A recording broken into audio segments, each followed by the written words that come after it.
Hi, Ted. Hey, Aaron.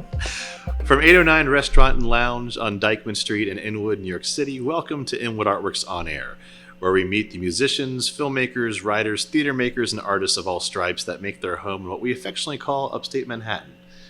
I'm your host, Aaron Sims, and today our artist spotlight focuses on actor, director, producer, and writer Ted Minos.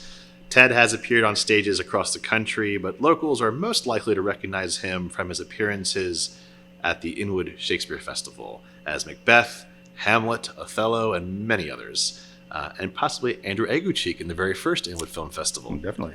Ted is also the founder and producing artistic director of the Moose Hall Theater Company, which presented the Inwood Shakespeare Festival. In 2010, I was there personally to witness Ted being given the Uptown Arts Stroll Award in recognition of his contribution to the arts in Upper Manhattan. We'll talk to him about that and so much more, but first, welcome to Inwood Artworks, Ted. Oh, thank you. It's a pleasure to be here. For the record, we're having this conversation in what is now the fifth month of the coronavirus pandemic. New York City is cautiously reopening and streets and shops are gradually coming back to life. So Ted, first things first, how are you and yours and everything going on right now in the past few months? How have they been? We're doing okay, fortunately. It's been a challenge. No one's ever used that word before, by the way, so I'll be the first one to say it. It's been a challenging time. But no, it has been, but I've been fortunate, and I happen to have a little place, I'm sorry, I have to say, I get away to in Rhode Island from time to time. I didn't intend it to be a getaway in terms of this, but it is sometimes, so that's been nice. But I do spend a lot of time here still with you, your place, and in my office on Indian Road.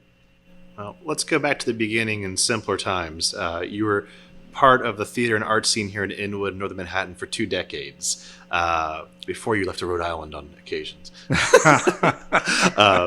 But seriously, though, your journey started in Boston, where you grew up and studied, I believe, music composition at Berkeley. Is that correct? And so how do you go from composing music in Boston and acting and producing to producing Shakespeare in New York City? Well, it depends where you start. So if I'm coming out of high school, I'm going to film school briefly. From film school, I'm actually going to drama school, which was Bryant and Stratton, which is basically a business college. But they had a new program for underachievers like myself at that time, coming out of high school, but that showed some predilection in terms of drama, which I warily accepted.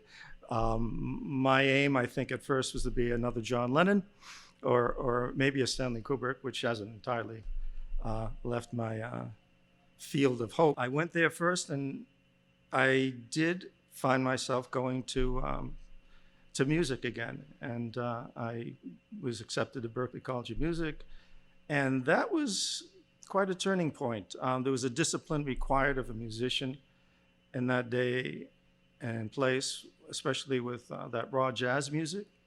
And it not even required, I think everyone was mindset to be the next genius, which was a word that was bandied about frequently. And these young people, they would work relentlessly, sometimes torturously, to be the best of the best. But in that maelstrom, and as a musician, as an instrument player, I wasn't up to it. But as a composer, strangely enough, I could hold my own. But in the midst of that, I still felt compelled to go back to theater. So I found myself becoming an intern with the Boston Repertory Theater Company, which was a burgeoning young company which produced some very significant people. And over the course of time, became an associate member, which meant I was still putting away the chairs and taking phone calls. But even so, it was a nice appreciation. But I ended up doing some not stage work, but I did some tech work as well for them, some stage management. So from there, I went to England to study acting specifically. And again, that was another turning point. It was a good place and time for me. And it was, I think it was a good vector when I knew that was the source point for me. So with those various disciplines in the background, I came to New York. Pretty amazing. What did you learn as a composer that informed your later work? as a theater artist? Well, actually, it's still informing my work. I do actually do most of the compositions now for the company through the absolute joy of computers. I can do keyboards, and I can, with practice, do one line very well at a time. So, unlike and not unlike Bach, I'll do one line well and then go back, track, and do the next line, then the next line, the next line. But it seems, fortunately, melody comes to me fairly easily. Arrangement I will do again, and improvisation sort of way. But all of that, I suppose it did help. It did help acting because it gives you another viewpoint. It gives you another discipline. It gives you another window to look at things. And I guess for the most part, it's, as a director, you can build. I know I want the high points and the low points, and I could add them myself the way I truly feel them. They're hard to translate to other people. They're much better musicians than I am, but it's very difficult to translate a feeling, as you should know. You've directed. As you worked with Tombstone, you know, you were conveying things to me I didn't understand, but when I would try your specific track, I understood in your production. Same thing. That translation is very convenient when you can do it yourself. Well, you have a lyricism as a composer, like you're saying, you find the melody and you find the lines. That definitely has informed, I think, also your love for Shakespeare and the classics. You studied with Patrick Tucker, I believe. I studied with Patrick in England. Yeah. And he informed the work of John Basil. And I studied with John Basil and assiduously worked with Shakespeare for at least 7 years. And that brought me almost up to 2000 when we started the Inwood Shakespeare Festival here in Inwood. Right. Because there was nothing else going on in the park at that time. Well, that's... So I figured I might as well start one. Absolutely, absolutely. And we're going to get to that in a little bit. But it also informed your other love for classic stories, too. And you adapted and transposed a lot of the stories, like Treasure Island and The Three Musketeers and The Hunchback of Notre Dame. And we'll say most recently, only because it was a show you did before, but you brought it back for the last show you did, Dracula, The Tale of Flesh and Blood for the theater. Is there a challenge specifically telling those stories on stage, maintaining, in a sense of that poetic and lyricism from the source material into the stage productions? I think it happens at this point probably unconsciously, which is, I think, some of the best. You've done it in some of the motifs I use are probably tried and tested and hopefully true. But the classic work, the early stuff I chose is probably because they infected or imbued my childhood. They were childhood stories that meant a lot to me, not just I saw them on films, but I was read to quite a bit as a child. I remember The Little Prince was read to me when I was about 4 or 5 years old. So the weight and fantasy I knew would translate universally. So what I did was not just do Shakespeare, I'm not saying just for Shakespeare, but I would add that other component of something that I thought would be more universal from the stuff that I was familiar with, be it Arabian Nights or Treasure Island, etc. And I think it was successful in drawing people in who were a little bit afraid of Shakespeare, considering it might be stodgy and old and ununderstandable, which it frequently is. But I had enough experience with it to know I could translate it to a very live, open spectrum, which is the park. And it's a spectrum unlike any other spectrum I think you can have in this city or any city. My early influence of doing park work was when I lived on the Upper West Side and watching Joe Papp's productions. And as an actor, particularly Raul Julia, and the use of a stage outdoors and the demographics outdoors. And the demographics we had in Inwood, or have, or could have, or will have, are very unlike even the Delacorte, because in the Delacorte, you still have conspicuously a group of people, a coterie of people, who are attracted to theater. They know it for the most part. Not everyone. It's open to everyone. That's what I love about it. But they generally do know what to expect one way or the other. What I loved up here was that you had a demographic of people who had no idea of theater, plus that group were also educated or also cultural and also naive to the form that they were being introduced to. And it was very successful, particularly in the beginning, the first 6, 7 years or so, before we started to have not conflict, but we had things getting more complicated out there on the peninsula.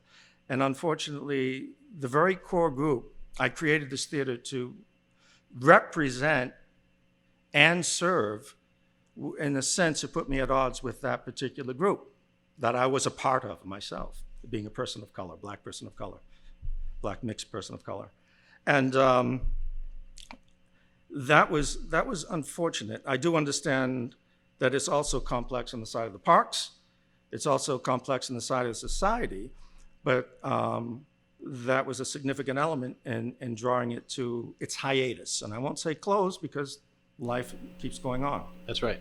Absolutely. Well, Moose Hall Theater Company, dear listener, if you didn't know, presented 17 seasons of Shakespeare in Inwood Hill Park from 2000 to 2017, before it went on hiatus. Perhaps more than most directors, Ted, you know the many challenges of presenting theater outdoors in public spaces. And I say director, I mean as a producer, not just one who orchestrates the show, the action of the show.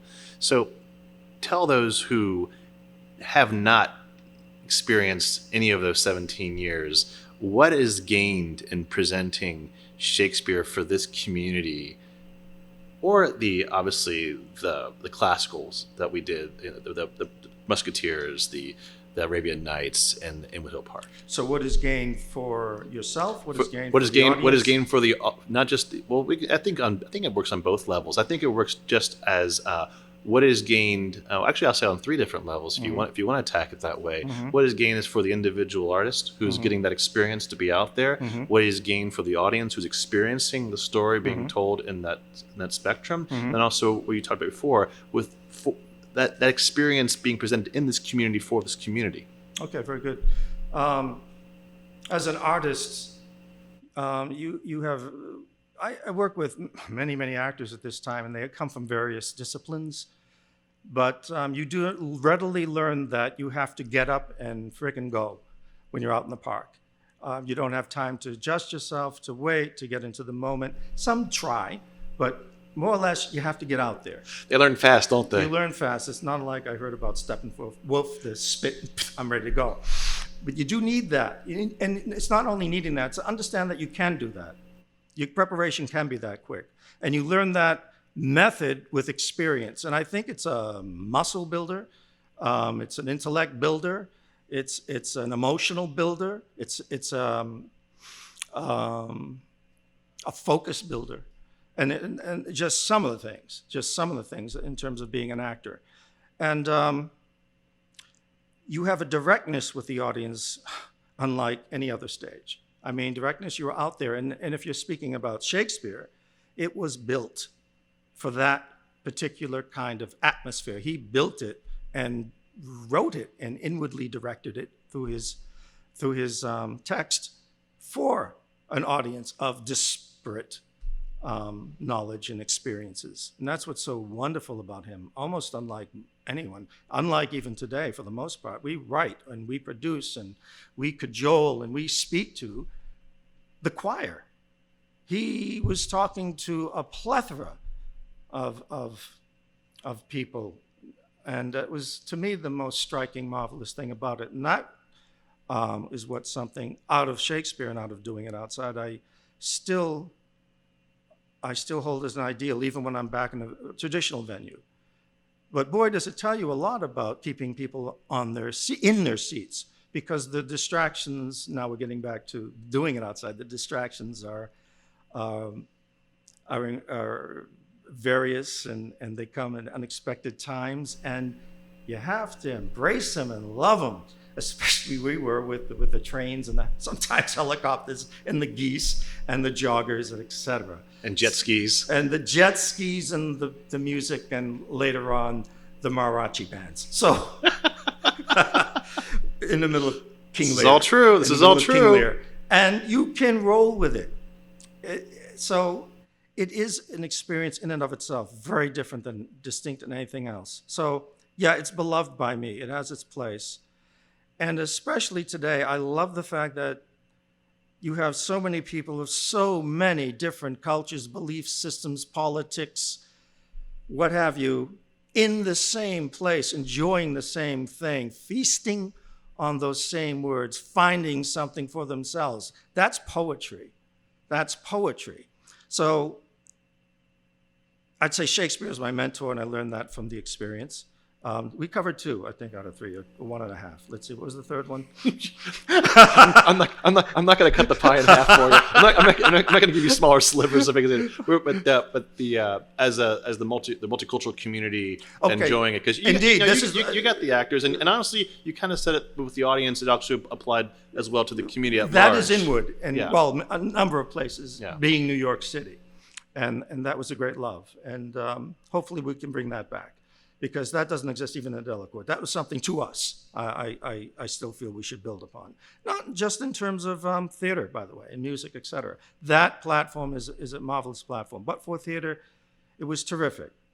Well, since the final ISF production of Two Gentlemen Verona was in 2017, right? That was the last show we did. 2016. So 16 was the last show? Was that the last season, right? That was 16.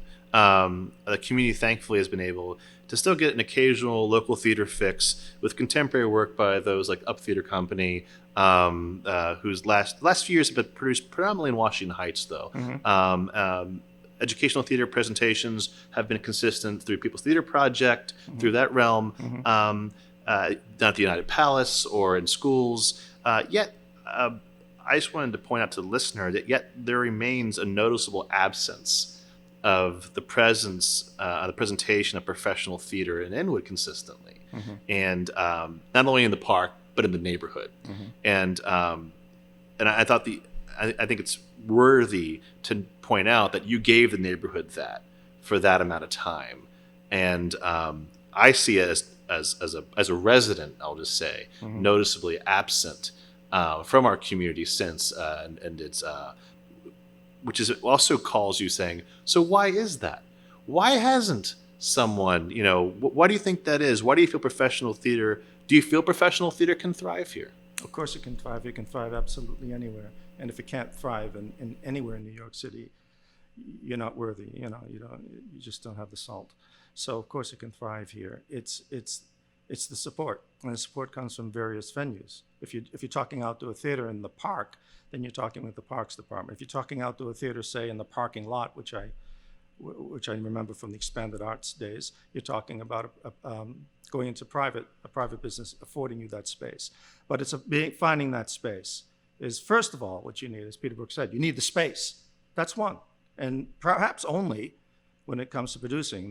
Then if you have a collective group of artists, you will produce something. You can, but having the support, depends on what kind of work you want to do as well. If you want to do Shakespeare, it doesn't always mingle well when people are, having a very good time, which they should, but it's time and place.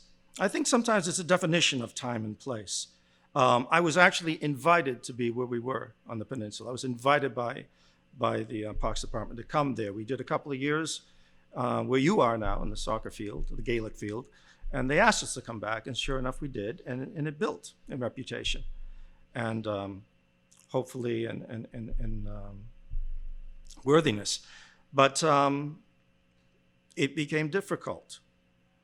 So I would say all of these things are wonderful when it comes to people coming out and barbecuing and all, but I have always said it is as important as playing baseball, as important as playing basketball, as important of all the other events usually associated with the parks. The sports events is as vital and important and should be on the front burner to have your culture, your theater, your music. That should be in the front burner with everything else. And that particular space was a wonderful space. I was asked to move hither and yon, but I knew that was a particularly good space, and that is the one that should be developed for culture in Inwood. And I remember this space since 1985, so I know its potential, and I know, in fact, when the storm came, it was more or less spared, except for the poor headquarters of the Parks Department. Oh, right. But we did fine, because it was just high enough. as I say, it was a good place. The soccer field will become drenched and will become, at this point in time with climate change, it will become drenched. So it was a good format. So what do you need? You need support from all of these vectors, as well as the community. And if they want it, they have to make their voices known. I think when the last days I made that clear as I could, that for me or anyone else to come back, you need the vocal support of the community before you can go forward, or you're kicking against the goads. Now, we were fortunate. Even when things got difficult, we were doing some of our best work. And we were supported in many ways that, fortunately, by the Parks Department, et cetera. As I say, it's complicated on all sides. But I do insist that that is a good place for the arts. I think we proved in the terms of our development that it is, and that's a venue people will come to. And I think the other things are important too, but time and place. And please give the arts its time and place in Inwood. And then that void will be filled by not just me, but a plethora of young budding artists who will speak to their day. So that's what I think. There's no void except there's just opportunity waiting to be had. Well, and you said before, a lot of it's all in the timing, right? It's all in the timing with that opportunity. And a lot of things have to be aligned. Mm-hmm. You have to have the resources. You have to have the people who are willing to push the boulder up the hill, so to speak. Yeah. And do the dirty work, roll up their sleeves. And Well, it shouldn't be so much of a Sisyphus. It should be that the boulder stays up on the top of the hill. Let's build the mountain. So the question is, for our community, who are the people who we can keep that boulder up there, so the people who aren't spending their time pushing it up the hill? Do you know what I mean? Yeah. That's right. That's the question. I think the golden question is saying, like, who are those people? And I'm not looking for you to name names. I'm just saying, like there's that collective rhetorical question of saying, like, who in that community to fill that void where we haven't had consistent theater presence consistently since you guys on hiatus. Like, what is it going to take? And is it? And obviously, timing's not in our favor at this very moment in time. One never knows. Due to the novel coronavirus pandemic. One never knows. But I will say this, though, in the same breath: if you're going to do theater, you're going to do it outdoors right now. Yeah. Well, if you're going to do it now, I'm not sure even now is a good time for outdoor theater. Not this very Considering second because of phasing, but just for the sense of rehearsing people and making sure they're safe and sound, and the audience is safe and sound. What it is with me is it's a big responsibility. So I can see why someone doesn't just want to jump in on a good day and a great venue.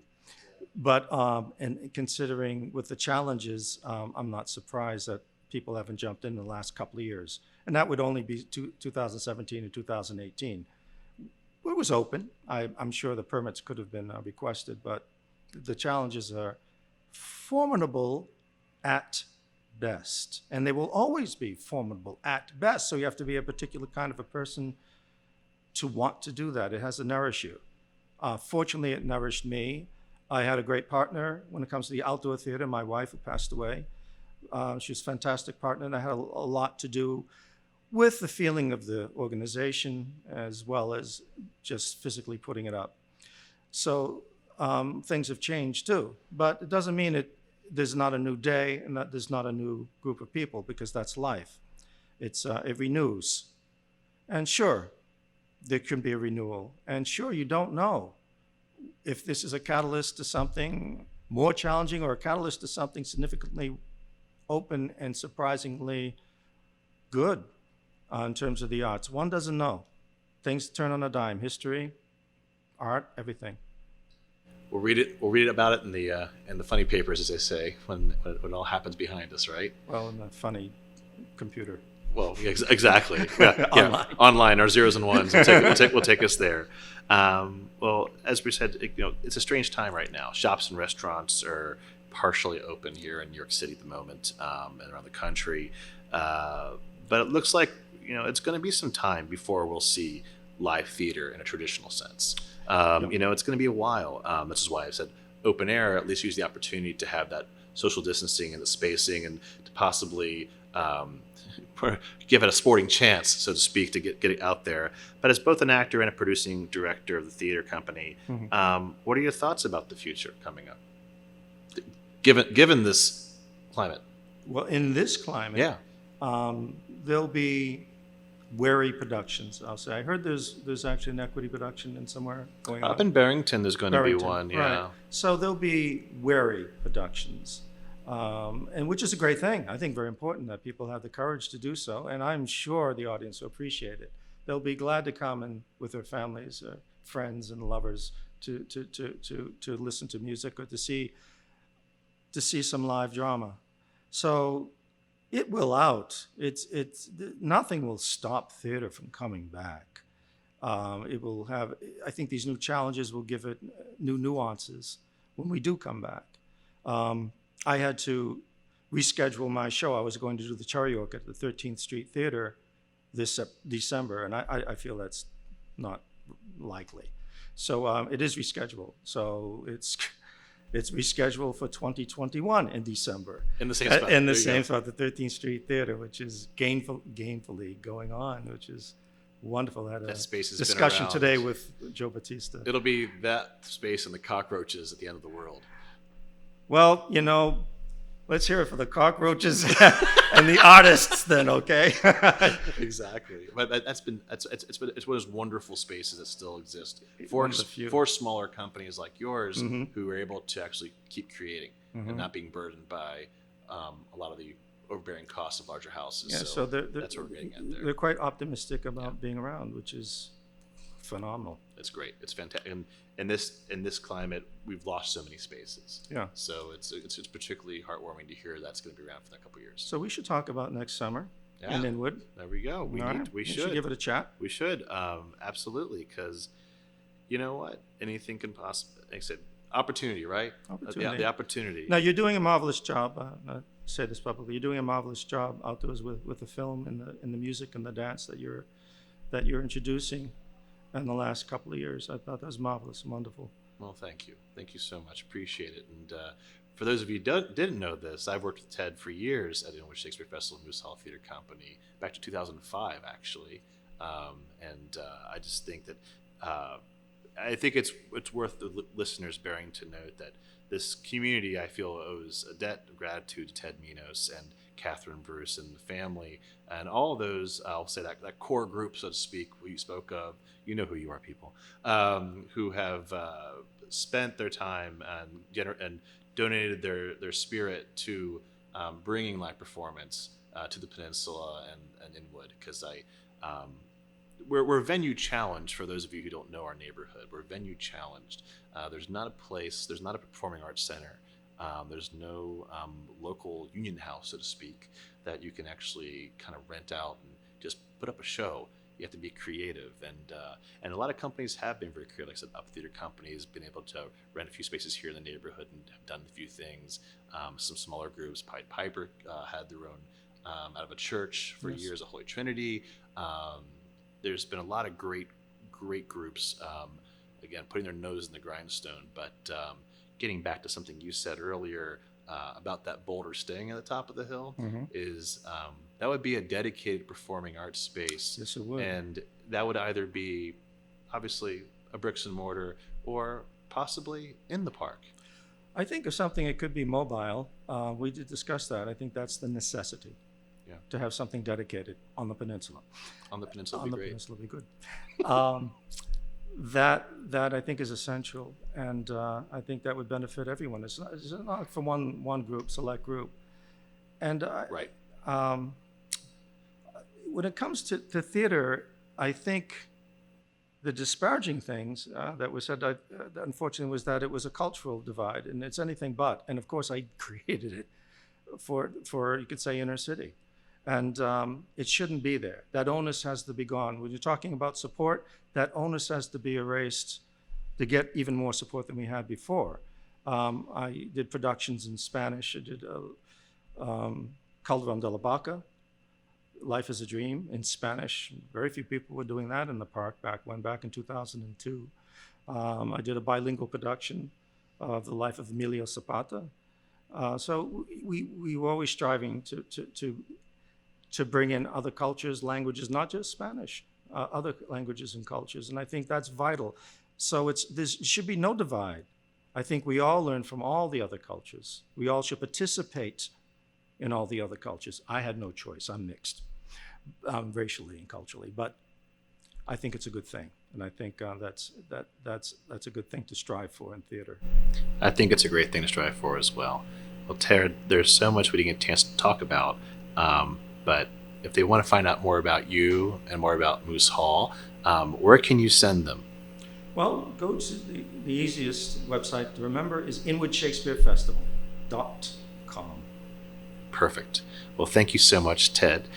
Listeners, as always, we'll have those links up for you at inwoodartworks.nyc. I want to thank you, Ted. Thank you. For joining me here on this Artist Spotlight edition of Inwood Artworks On Air, where we meet the musicians, filmmakers, writers, theater makers, artists of all kinds that make their home here in Upper Manhattan.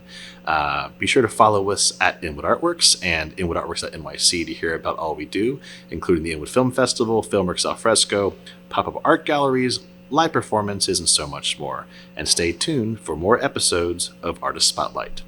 Thanks again to 809 Restaurant and Lounge here at 112 Dyckman Street here in Inwood NYC for hosting us.